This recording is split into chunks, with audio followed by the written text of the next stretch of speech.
Hello, hello. It is Sunday, the mental health show day. How is everybody? How are you guys doing? Apologies for changing the time of the show from 10:30 to 11 o'clock. It's not easy when you're sharing space with people, guys. Yeah. Hi, Susan. Karibu to the Hi, show. how are you? We're Yeah, doing good. thank you very much. How are you? hmm Okay. That's great. That's I had fabulous. a lovely Man. afternoon with my children. Did you? What were you up to today? Yeah, That's a good mental health thing to do. we had a family lunch. Oh Yeah, my God, that's fantastic. Family lunch. with Nowadays, even with sitting. the newlyweds. Those newlyweds are really good. You're very, very lucky. I think you must be a very good mother in law. Eh? Most mothers in law don't get to spend time with their daughters in law. Are you kidding? Especially daughters in law. If it was your daughter, that one would be understood. But daughter in law, okay. Now she's gaining brownie points from me. You know, her auntie.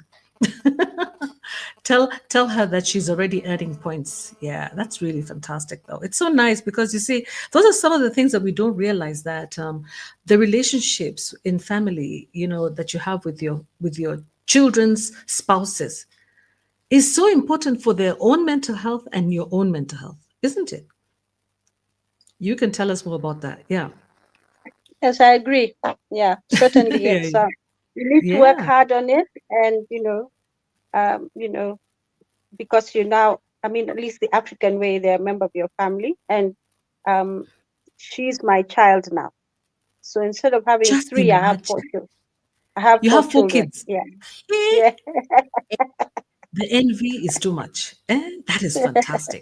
Now you have one more daughter. That's just a big blessing. That's the African way. I'm also praying and I'm hoping one day I'm going to have another child. I pray to God. It should be a good girl. I pray to God.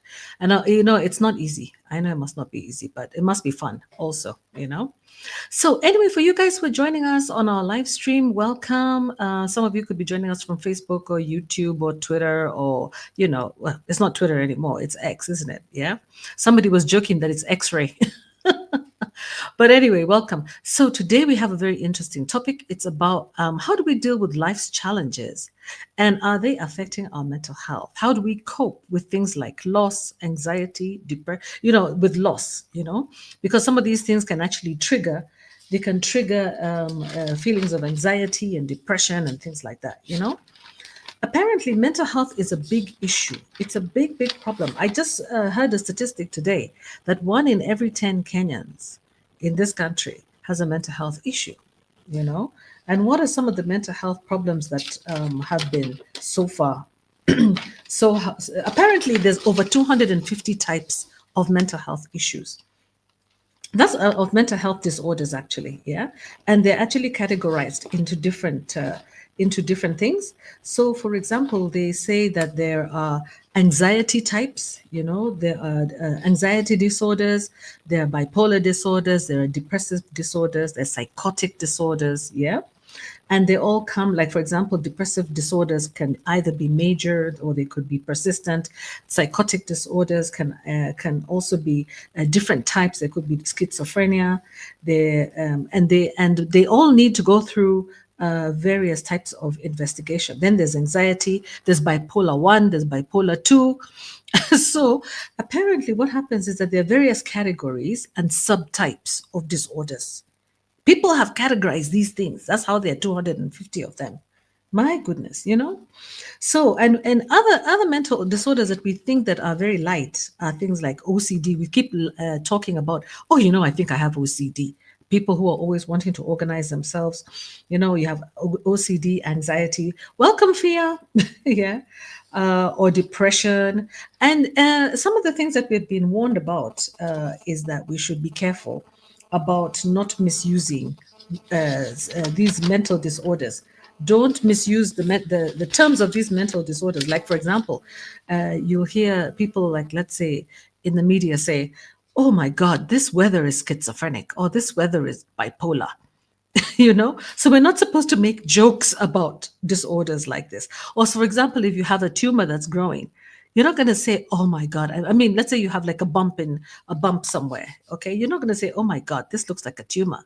We don't play around with cancer, do we? So why is it that we play around with mental health disorders? You know? So it's been quite interesting listening to these things. And what are some of the triggers of mental health illnesses? We can have triggers such as you can have a risk factor to it.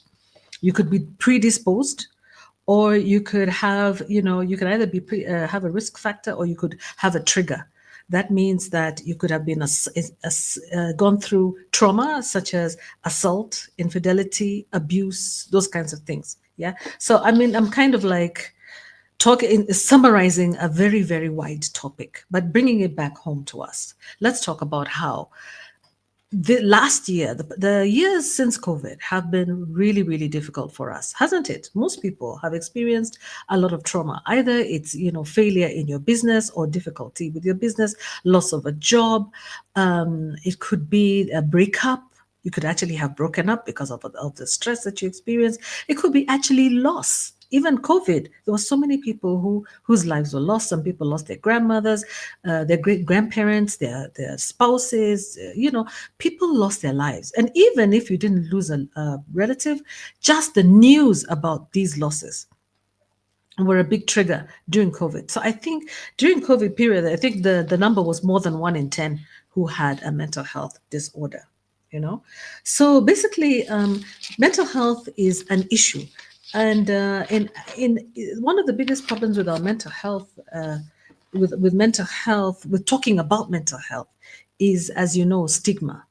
You know, and I was listening today to a lady who is from Kilifi County, which is in Mombasa, Kenya. Not in Mombasa. Kilifi County is in the coastal region of Kenya.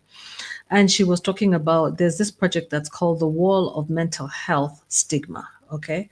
And she was talking about the fact that mental health problems within the coastal region are usually referred to, or they're kind of blamed on witchcraft, you know, witchcraft and things like that, and spirits. They believe that people who have mental health problems actually have a spiritual attack of some sort. So apparently, this project that has reached, they say, about 1 million people, are trying to encourage the collaboration between mental health professionals, okay, and traditional health practitioners, because they hold such a high place in the society for shared learning, and also for, of course, for people to be what do we say, more willing to share their experiences. So they have the biomedical staff as well as the traditional health practitioners working together, okay, on trying to help people to destigmatize this issue, and also to seek support and to seek help when they need it. Okay, so it's very involving. It involves community members and people like that. That is in Kenya. In Uganda, I also saw that there was another project. There were in Uganda they have the different issues. In Uganda they also have trauma, and the issue with Uganda is that they don't have enough hospitals. They have a few community health centers, a few hospitals, but most of them, the Ugandan government only spends less than 1% of the total budget on mental health. And this is one of the problems that we have. The governments are not prioritizing mental health the way they really should be. But in Kenya, you find that at least there's been some progress in that. Even if we have 1 in 10 people with mental health problems, lots of disorders, apparently the Kenyan mental health policy is now out, okay, and it has guidelines that it was actually the guidelines were developed to include training of health workers and clinical guidelines for being able to diagnose and treat mental health disorders. So that's a little summary that we have here in East Africa. Unfortunately, mental health disorders have also been viewed as a Western issue. We'll talk about that later. But of course, those are some of the misconceptions that we have about mental health issues. And, we imagine that, they call it the white man's syndrome, which is not true. Yeah, because things like anxiety and depression, they consider them to be Western illnesses. It's like kind of like, you know like this apparently mental health practitioners, when the patients are brought to them, the people who are bringing them, these patients, don't even believe that the person actually is suffering from anything. They just think that, they are just over, what do we say, that like they're not really experiencing any problems, and that this is a white man's disease, it cannot affect them. And many people will want to disassociate and themselves from mental health issues because of the stigma, and not understanding them. Yeah. And I think most of us don't really understand mental health issues, and even if we were to see it, we may not even recognize it, really. Susan, let me allow Susan to speak because I've like jammed the microphone here. Yeah, indeed, it's not mental health is not well understood. I think there's so much more people can learn. Um, going on about some of the barriers to really addressing it head on is really, and I think this is a global issue, is the stigma that attaches to it. And people, for instance, if your eligibility, say, to marry might be affected by the fact that you have a mental health issue, or there's a history of mental health problems in a family, uh, because people don't think that it might be something that will continue or be spread, or something like that. And we know for sure that there are many ways, like Queen Mo said, how you can end up needing mental health support. It could be from genetic, but it could also be as a result of societal factors. And I think the pressure from the societal factors could be a higher contributor. I'm not sure, I don't have the stats, but that can make more people, that has caused more people to fall into the situation where they need mental health support. And for sure, one of the ways of addressing it is really to admit it exists, admit that you're suffering from it, admit that you need support from a skilled professional.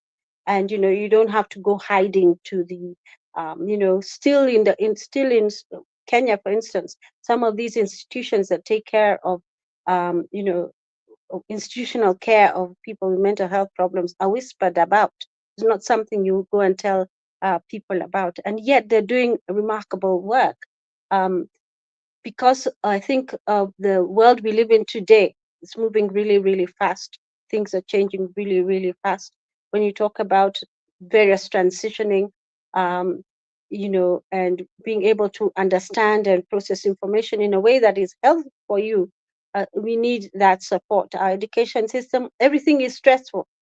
The learning, the education system is really stressful. I was listening to some doctors and they were talking about the mental health stresses, and because they go through very, very rigorous training. In fact, he referred to the training as a PSTD.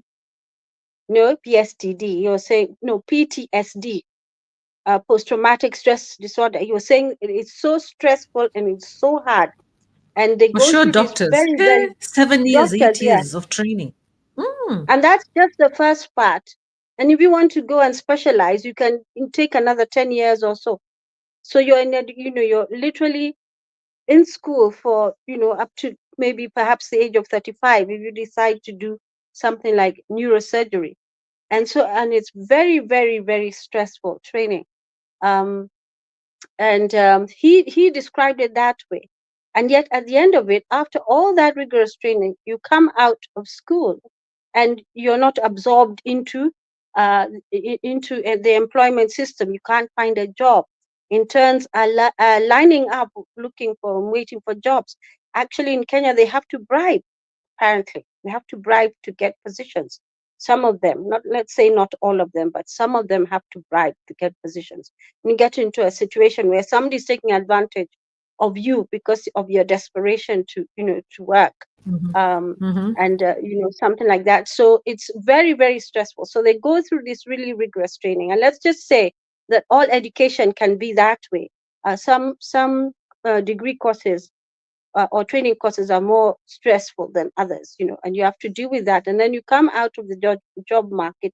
I mean, you come out of your degree and expect to be absorbed by the job market, and you don't get the job. And that now starts to cause stress.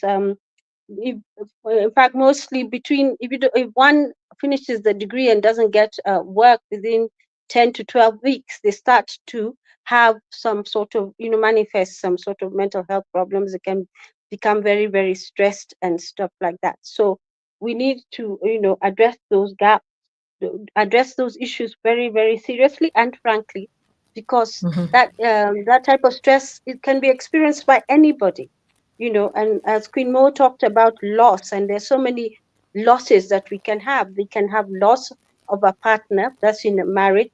We can have loss of a job. You've been working for so long and then you lose a job, or lose a position, even in a voluntary sort of like condition or status.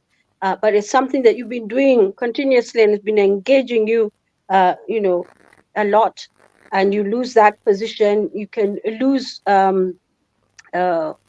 there's a marriage, there's loss of employment, a relationship with a very close friend, which can really, you know, cause devastate. You can even lose somebody. I mean, somebody passes away, and that can also cause trauma to one. Depending on the circumstances. Actually, I think loss, generally speaking, it doesn't matter how it occurs. When we're talking about death, uh, it doesn't matter how it happens, it will traumatize you, it will cause some loss. And dealing with that, for some people, it can even end up in serious mental health issues. The grief can consume them so much that they're not able to cope well. Yeah, so those are some of the things we need to take really seriously, and it's good we're talking about it. We're looking forward to people engaging on this discussion. That's all for me for now. Okay, good. So let me share something with you Would you guys. like to join us online? You can join us on Facebook, on Health disorders, that is. Hold And on. what Okay. I think I'm going to stop sharing that, guys. Yeah, for right now, I think we could just go through that kind of a video, and see. Susan, do you have any immediate thoughts that come to your mind when you see that video? Yeah, I think first of all, she's a professional. She's somebody who's going through a professional course, and it just says that anybody can really suffer from mental health issues. Yeah. So that it doesn't matter. It's classless, and anybody can suffer from it. So people should be comfortable in discussing and talking about it. The other thing is usually, and her response to her, she noticed that her behavior was not consistent with her normal behavior, and it's to ignore. We ignore it, and then by the time we're getting the intervention, that the disease has progressed quite far, and perhaps a lot of damage has resulted, a missing of classes, missing of grades, the self confinement, because she was saying she was not engaging. She had withdrawn from her friends. She was, not going to class. She was the things that she enjoyed doing before, she's not doing them at all. So she was literally in a space where she was unable to perform. She was unable to do anything, and she was training for one of these really high stress careers. Like that doctor I was telling you about. He said it's literally like PTSD. The training is very, very rigorous. So we don't know whether that was a trigger. Actually, even teachers, I think in one of the videos we discussed last time, there was a group of teachers who said they couldn't cope with their teaching. It was just too stressful for them, and they couldn't do it anymore. And it wasn't just about the And they money. all It was quit. also, yes, and it was not just about the money. It was actually about the stress of the job. And I think if we look around, we can see for sure, if your job is very, very stressful, you can end up suffering from some mental health problems. So let's be encouraged. Mental health issues can occur to anybody. It's not something that you should be uh, afraid to talk about, because the longer you keep it back, the treatment that you're going to get, and engagement, and perhaps the time for recovery is delayed, and the damage that will have been done will be more extreme. So we should, Mm-hmm. to preempt its advancement, we need to talk about it. And, Yeah. Like you said, it doesn't have any class. It doesn't choose. Yeah, anybody can be struck with a mental illness at any time. And Fia is saying that many people living abroad have a tendency to self-treat. Although in mild cases, doctors recommend counseling and natural remedies and social activities instead of medication. I agree with you, Fia. But one of the biggest problems of a country like where Fia is right now in the UK, when I was also in the UK, I realized that there were so many people medicated. So many. Like we talk about like 1 in 4 people have got a mental health illness and they're on medication. And that was also contributing to very difficult situations for many people, for themselves as well, in workspaces. When you go to the office or you're working with people or you're working anywhere in the healthcare sector, anywhere, in any sector, you'll find that a proportion of your colleagues is on some sort of mental health treatment. I almost feel like it is only fair for them to disclose if they are on mental health treatment, because sometimes you could be interacting with somebody who has a mental health problem and you can become a trigger for them. You can depend, or you can give them work that can trigger it, or maybe they may not be able to cope with a certain level of stress, or a certain kind of way of communication with them.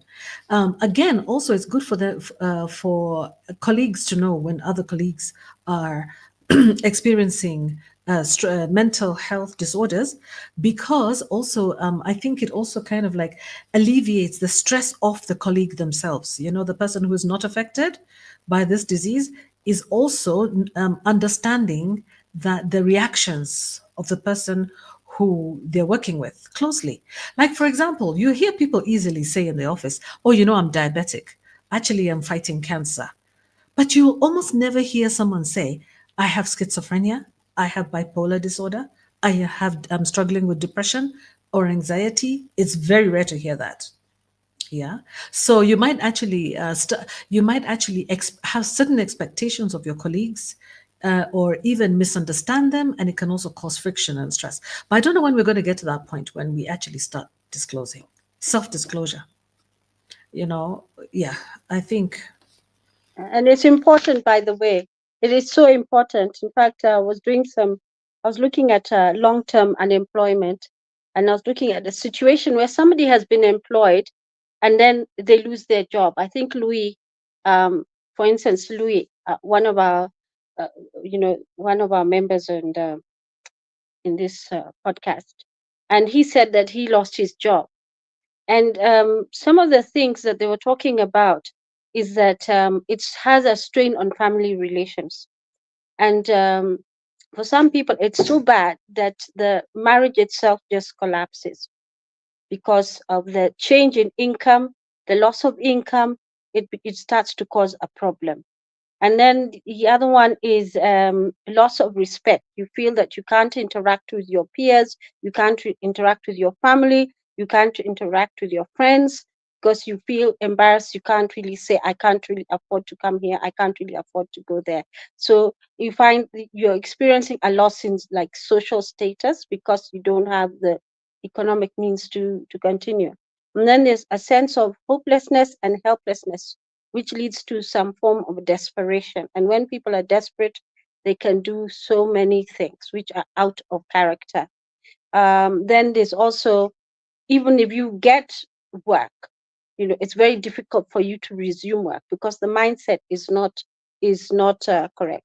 And then we have physical risks, and those are the health concerns, the illness, because stress increases cholesterol, and a high cholesterol is not good for you. You can also end up with diabetes. You can also have cardiovascular diseases. You can also, apparently, also the mortality rate increases. So because of the stress, stressing our body is too much. When we're very stressed mentally, it can actually cause a lot of other physical diseases. Of course, perhaps even the way your relationships are very damaged, the way you interact with people is not, maybe you're very angry, you're very bitter, and stuff like that. So, um, and in fact, right now we're linking mental health with unemployment, and especially in a transitional state where you've been employed, then you lose your job for a long period of time, and trying to get back into employment is a big challenge. Some tips, and I think Queen Mo has talked about this. Finding a job is a job, making that a job. But you need to be very, very strategic about that and find ways to remain connected with people. Despite the social change that you experience, maybe from being a married person to being a divorcee, or being somebody who would, is a member in this club or that club, or whatever it is that you do, and now you can't really afford to go to those places. You need to remain connected, and you need to find low-cost ways of continuing to socialize. Hikes, picnics, there are many things that you can do with just the resources that you have, so that you keep your mind active and you keep talking to people. So some of the solutions, okay, maybe we shouldn't really talk about that, and just some buzzwords for some of these things is that work is not the end of the world. Loss of a job is not the end of the world, but it's the end of that job.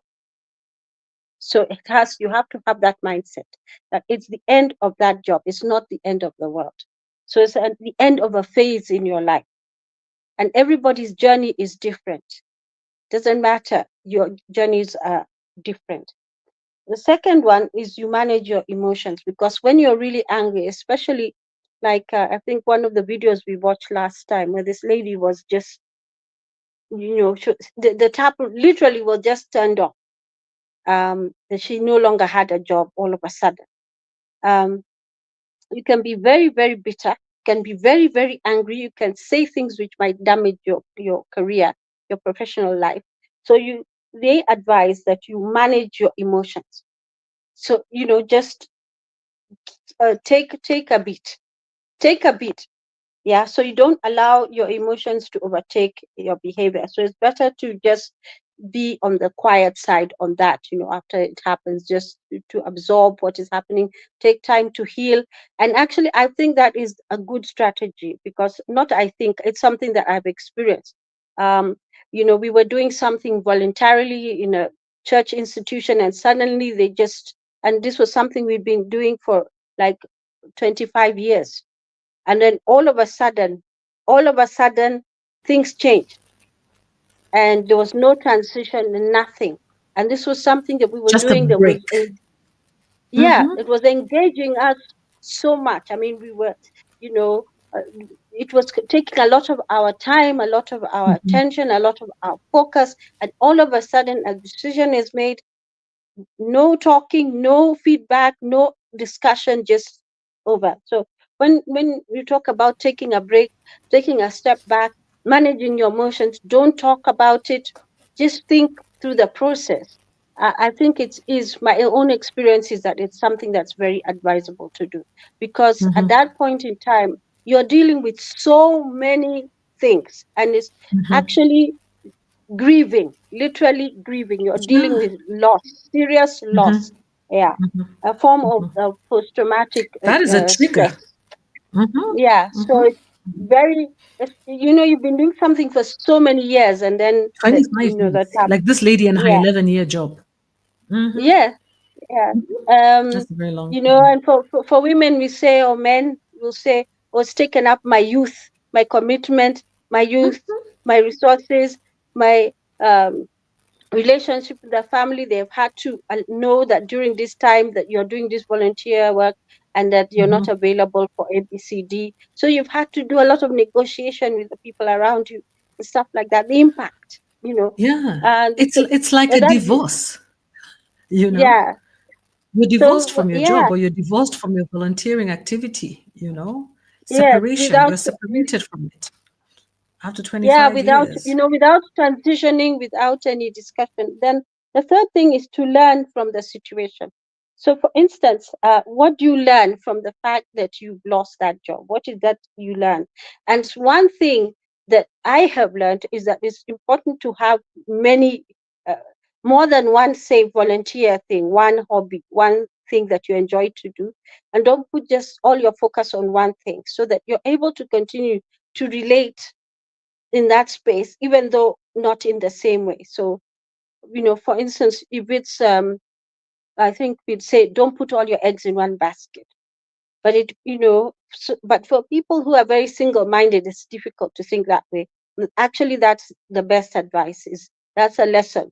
Don't put all your eggs in one basket, because your investment in that thing is so, because you're so focused on that one thing, it's so great. Your emotional investment and everything is so great. So your work or your volunteer work or whatever it is not your identity. So we should not identify so much with that thing. So we need to separate ourselves. That's a healthier way to engage in volunteer work and even in work. You have to separate yourself, that is not your identity. Your loss of job, your loss of is not your identity. That you're bigger than that. You have so many facets to your life. You have a family, you have diverse interests, and that one thing does not define who you are. So, and to be encouraged to know that good things don't come easy, so you need to Mhm. experience some Mhm. challenges along the way. The important Yeah. thing is to learn from them. Yeah. Mhm. And then the Yeah. fourth one is to keep a routine.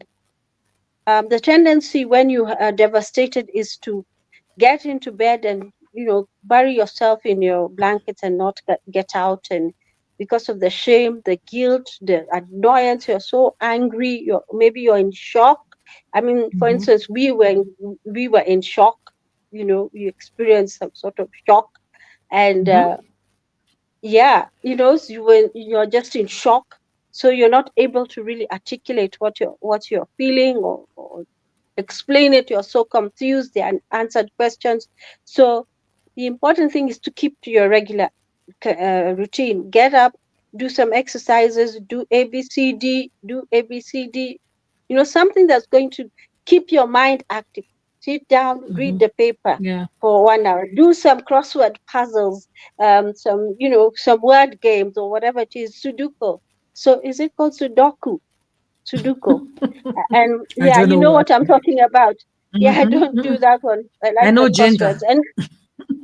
Okay. And then there's the walking, walking. So there's exercise. Do set say goals on how you're going to apply for a new job, of new activities that you're going to do, which ones. You can say, I'm going to apply for 5 new jobs every day, 5 jobs every Mhm. day. So you have like Mhm. a routine. So your day Yeah. is managed. Those Yeah. spaces that that have been cut off, the time you used to spend perhaps in that other thing, you need to fill it usefully with something that's going to keep heal your mind. Mhm. Yeah. And then to know that you are valuable even though you're unemployed. So you Mhm. are not your job. You are valuable. You are a valued Mhm. member of society. Your value does Yes. not come from your job status. And that's something people need to separate. And I know there's been a lot of talk about you're nothing without a job. There are even songs about they don't want, yeah, about job. But when you put too much, um when you invest too much on that, then you can lose yourself. Yeah. Because the truth of the matter is that, you know with the statistics that we're seeing in the world, especially when the economies are not doing very well, when they're failing, or there's sudden changes, like for instance, uh, Trump's cut off immediately of aid, although he has waived it in the African countries. He's gone back on that and they've waived it. They had withdrawn the immediately cut off aid for 90-day period. But I think the health practitioners sector were able to argue that for certain drugs, if you don't give those drugs, they become resistant to them. That is HIV/AIDS, and that's Yeah, it. but All the what work he you've been did, doing. he didn't quite rescind his decision. He just gave them time Yeah, for him to see whether it aligns with his America First, you know, objectives. So he's just giving them time. USAID website is not working, apparently. That's what I read. I read USAID website is down. So it's, yeah, yeah. so But there's yeah, some it's recent he has just waived, it is giving them called time. life-threatening illnesses. Yes, yes, yes. He But has even waived, those will humanitarian and continue. humanitarian, but it's only for a Yeah. time until they've been given, I think, 90 days so that he can see whether it aligns with his policies. That's all. And then if it aligns with No, his policies, I guess they'll continue and then they'll agree how they're going to continue. But it's not going to be, there's nothing guaranteed right now under Trump. Nothing. oh, Not even oh, humanitarian aid. Nothing. yeah, so those changes now, Yeah, but let me take a comment. Let me take a comment from Fia here because I know she might be waiting for us to take. Is that okay? I'll take a comment from Fia. yes, Fia is saying, I remember she's talking about, she was talking about people who living abroad have a tendency to self-treat, and then she talked about like this is actually she's referring to uh, postpartum postpartum depression after having a child. You're talking about job loss. She's talking about depression that comes after having a child. And she was saying, I remember a few years back in the UK, midwives were able to help moms after delivery. They referred moms immediately. And by the way, this is something I don't think that is properly considered in developing countries like ours. They call it developing countries, but in the global south, it's not quite well understood, especially with the current situation. I think traditionally it was, but and time was provided for that. But I think under the new education system, the new post-colonial era, the post-colonial era did not consider things like postpartum depression. No, they didn't.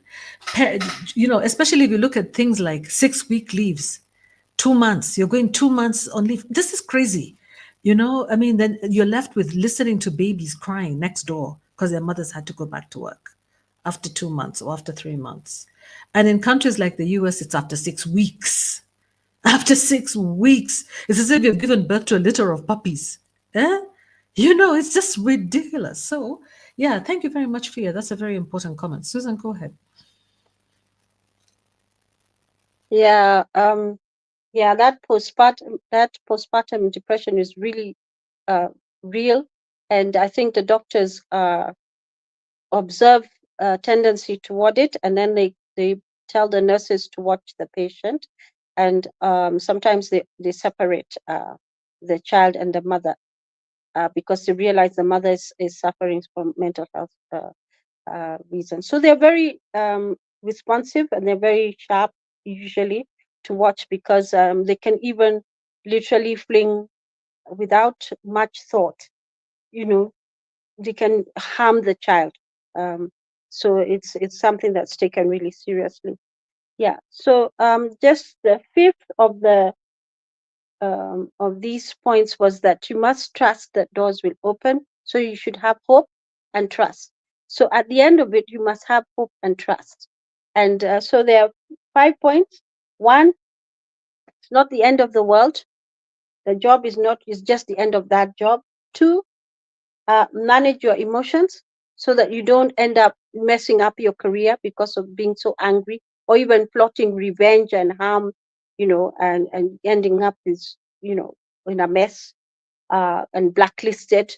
Don't post horrible messages on YouTube and stuff like that. Those affect your eligibility to get a job. 3, learn from the situation, see what could you have done so that you could mitigate from that mental health crisis you're feeling, that trauma that you're experiencing as a result of that loss. 4, keep a routine. And 5, a regular routine. 5 is have hope and have trust that you will indeed find a job. So you keep trying, you don't give up. You can't give up. Yeah. Even if the economy is very suppressed, if it's very lazy, as we're saying in Kenya, our economy is lazy. That's why inflation is down. there's very little disposable income, and that's why their purchasing power is not there. And you're finding graduates. I think 2023, they were saying there were 4,000 doctors waiting for jobs. Doctors who have gone through all that training and they don't have jobs. And we've also seen teachers as well. And in other nations as well, they've suffered that. They've got those type of statistics, especially post-COVID. Yeah, so those are just some of the things we need to, um, some solutions and some ways to handle uh, distress, handle the situation so that you're Yeah, able how to to cope with manage job the loss. transition. Yeah. Yeah. Okay. Okay. Thank you, Susan. That's really wonderful. And, that's a good summary and good tips on how to cope with job loss. And like you said, your job is not yourself. You are you, and you are you're multifaceted individual. I think when it comes to jobs. Now, as we wind up, I also want to talk about the fact that this is something we're going to be discussing every Sunday, and we cannot conclude because there's so many causes for anxiety, depression, for mental health. Mental health is a big subject, so we'd have to like take it in bite-sized chunks to discuss things like maybe bipolar disorder, maybe it is schizophrenia, maybe psychotic disorders, maybe anxiety disorders, maybe depression. It's not something that we can talk about in summary, but all we can do is maybe give examples, and talk about, like, for example, we did an interview with a young man, and we'll be maybe sharing that one in future because we have to get permission from him to share it. But he's actually a graduate, and this is why Susan was summarizing, and I hope that that's going to also be helpful for him, how to cope with this situation. And one of the things that he said was, one of the problems with people who have lost their jobs or people who have entered depression is that a big trigger could be, or it could be as a result of depression, they get into using of alcohol and drugs. Okay. So I know that I visited one of the psychiatric hospitals in this country, and we had a patient there. And we noted that the majority of the patients are very, very young people. Young people and women women between the ages, I would say between the ages of 25, to 40, 45. These are women who are reproductive age. These are women who are in careers. They're in jobs. Talking to some of them, they are in big companies. They still work in big companies, but they go on and off into the center. Okay.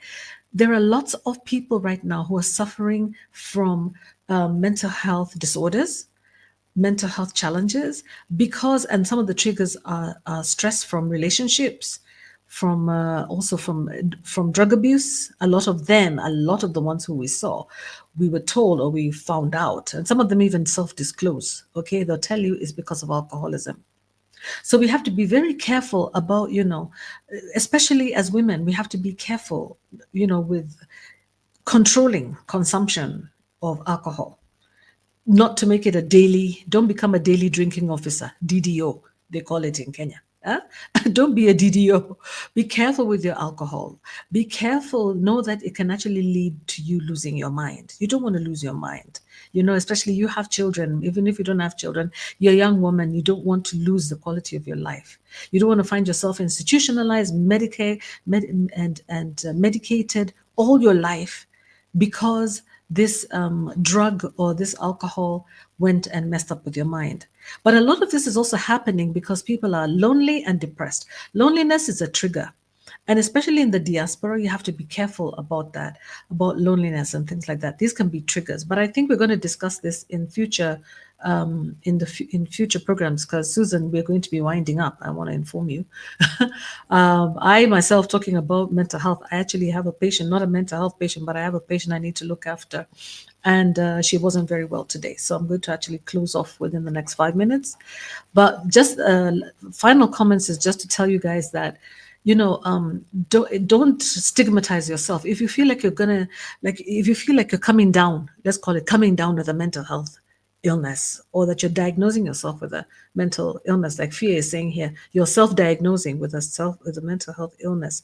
I think the first thing to do is to step back from your activities and go away. You know, there was a time when we were taught, spend time with yourself, get away, go to a quiet place, go and spend time with yourself, or lock the door, spend time with yourself. Yeah, and spend time in meditation and prayer, and come down to even talk to somebody who you respect and who knows you from before. But especially if you can just spend time with yourself. Sometimes we don't spend enough time with ourselves to check in on ourselves. We check in on other people, but we don't check in on ourselves. We also expect other people to check in on us. But are we checking on ourselves? Check in on yourself, get up and go for a holiday. A holiday is a good thing. It doesn't have to be an expensive holiday. It could be a trip somewhere else. Just be away from your environment, your current environment. Go out and do exercise, like Susan was saying, go out and for a walk, go for a long walk, establish walks if you can. If you cannot do that and you're really in a really, really bad place, it's good to get up and away from your environment, your current environment. Apart from medication, those are other things that you can do. If you have a relative who lives far away or a friend, you can ask, can I come over for the weekend? I want to just stay away from here, and maybe establish communications or relations with other people away from your environment, because your environment can also be a trigger. So those are the things that work for me. What works for me is when I'm feeling like I'm coming down, I'm getting depressed, I'm not happy, my normal self, I don't have the energy anymore, I actually just switch environments completely. Sometimes something else I do, if I have money, I'll go and just take all my clothes from my wardrobe and change all of them. Give them all away. Yeah, switch everything and just give away all my clothes. I don't usually sell my clothes. I usually just give them away. I give everything away. And then I just rebrand and I'm this new person. Or I change my whole hairstyle. Some people I see, they even cut their hair. Some people go to the extent of cutting their hair or grow their hair or change their hairstyle, whatever. Just do something drastic. As long as it's not harmful to you or anybody else, you can do something drastic. But changing environments really helps. Also spending a little bit more time with fresh air, and also maybe like coming back and counseling yourself. Sometimes, you can get counseling from other people, but you can also counsel yourself. Like I say, be your own cheerleader, you know always love yourself more than you love anyone else. So that's a common rule. Yeah, don't be an empath. Again, if you're not an empath, if you know that you don't have good behavior, then you have to strive to. Self-help books can be helpful, talking to people can be helpful, etc. But I don't want to spend too much more time now. I want to say thank you so much for your time, Fia. For being with us today. We have one person, and her name is Fia. Fia is always here. Thank you so much, Fia. But I know it's also late there in the UK. Susan, final word before we actually close our program today early. Yeah. It's not even early, actually. Yeah, I just want to encourage people to keep trying. You keep applying for those jobs, because you get rejection. How do you handle Wale, those rejection have letters? some water. Sorry, yeah, I have some water. You get rejections, and how do you handle them? So I'll leave you with this statement: rejection is just redirection. So sometimes you're rejected for a job, and later on you realize that really, if you had gone to that job, it would have been disastrous for you. And the right job is somewhere there. So you keep trying until you get the job that you can stay in, then you can thrive in. And you can also think of self-employing, because that's also job creation. You're employing yourself. So just keep busy meanwhile. Don't do the binges. Don't do any like extreme behaviors, like watching movies from morning till night, or sleeping for for 23 out of 24 hours, or drinking DDOs, or taking other addictive substances, or even anything can be an addiction, really. Even food can be a problem. So let's keep away from those extreme behaviors, knowing that in such circumstances you are very, very vulnerable. You get lots of you'll get rejection letters, but don't give up. That's just redirection. Rejection is redirection, guys. Whether it's a job, whether it's a relationship that has failed, whatever trigger it is, rejection is redirection. And if you do have a mental health issue that really is serious, or you know somebody who does and they really need support, be supportive. Yeah. Be as supportive as you can. And if you feel that you really cannot handle it, look for someone else to handle it. Don't handle a serious mental health issue with somebody with kids' gloves, because it might need something stronger. Okay. And you might not be in that position. You might actually expose yourself to harm. Okay. So you have to be careful. Either you can self harm, or you can be harmed by someone, or you can harm the other person. So you have to be careful when it comes to mental health. Okay, guys, we'll continue this discussion every Sunday, and we thank you. So tomorrow, Monday, and on Wednesday, we're going to go back to our political discussions, and we're really looking forward to that because we want to see what's going on out there. So much has been going on. So let's pray for the victims of the planes that have come down. There's so many planes that have come down apparently in just a few times. We're going to talk about that in just a few hours, and it's going to probably give people a few jitters of flying and things like that. But let's not change the subject. Good night, everybody. Goodbye. And thank you so much for being here with us. To-dos. Bye, Susan. Bye, Fia, and everybody else. Bye-bye. Bye. Yeah. Bye.